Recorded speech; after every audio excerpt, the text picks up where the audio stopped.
Let's start with the numbers. Since May, 122 cases of monkeypox have been reported in D.C. 560 people have been deemed close contacts. According to D.C. Health, 63% are white, 24% black, 96% are men, and 82% of the patients identify as gay. This is not a disease of the LGBTQ plus community. With that, a point of clarity from D.C.'s health director. While most of the district's cases are affecting white gay men, anyone can contract monkeypox, and we must remain vigilant. Important that we do not create stigma at this time, and that we encourage individuals to be on the lookout for symptoms. According to D.C. Health, monkeypox is a rare but potentially serious viral illness that can be transmitted from person to person through direct contact with bodily fluid or monkeypox lesions. Symptoms include fever, muscle aches, chills, exhaustion, and about 1 to 3 days later, a rash begins to appear on the face and body. It's important to identify cases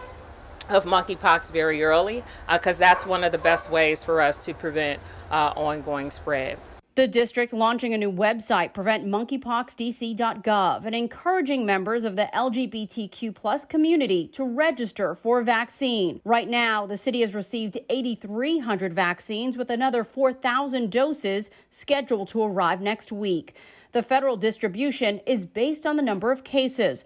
Right now, Dr. LaQuandra Nesbitt says the city is focused on getting the first shot of that 2-dose vaccine to residents through the district's 2 clinics and partnered health providers. The majority of our cases are happening here, and the majority of our contacts are happening here, and so we need to prioritize getting those doses into D.C. residents. Delia Gonsalves, WUSA 9.